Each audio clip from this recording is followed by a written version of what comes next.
పండక్కి ఇంటికి వెళ్ళకపోతే అసలు ఎంత బాధనో. మేమైతే ఈసారి పండక్కి ఇంటికి వెళ్ళలేదండి, హాస్టల్లోనే ఉండిపోయాను. సో అందుకనే ఆ బాధని ఎట్లా ఒకటి ఫుల్ఫిల్ చేయాలి కదా అని చెప్పి మేమైతే హాస్టల్లోనే వంటకాలు చేయడం స్టార్ట్ చేసాము. ఇంకా పండగ అంటే మనకు స్వీట్లు ముఖ్యం కదా, ఇంకా అందుకని మేమైతే ఈసారి సేమియా పాయసం చేయడం స్టార్ట్ చేసాము. ఎందుకంటే మా దగ్గర అన్నీ ఉన్నాయి సేమియా పాయసం కావాల్సినవి, ఇంకా చేసుకోవడం ఒకటే కదా అని చెప్పి ఇంకా ఆ రోజు బద్ధకం వదిలేసి ఇంకా మేమైతే వెళ్ళి చేసుకున్నాము. పాయసం అయితే అసలు చాలా అంటే చాలా బాగుంది. మేమైతే ఇంకా పండగ లోటుని అలా తీర్చేసుకున్నాము. ఎంతమంది హాస్టల్లో ఉండి ఇలా ఫీల్ అయ్యారో, పండగకి ఇంటికి వెళ్ళలేదన్న ఫీలింగ్ ఉందో కమెంట్ చేయండి.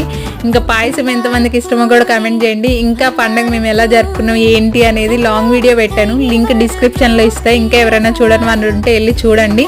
అలానే మన ఛానల్ని సపోర్ట్ చేయండి, సబ్స్క్రైబ్ చేసుకోండి మన ఛానల్ని. ఇంకా ఫైనల్గా అయితే వేడిగా పాయసం రెడీ. అసలు ఆ పాయసం చూస్తుంటే అసలు తినాలన్న ఆత్రం అయితే ఇంకా మామూలుగా లేదు. కుమ్మేం అసలు పాయసం అయితే. Okay bye.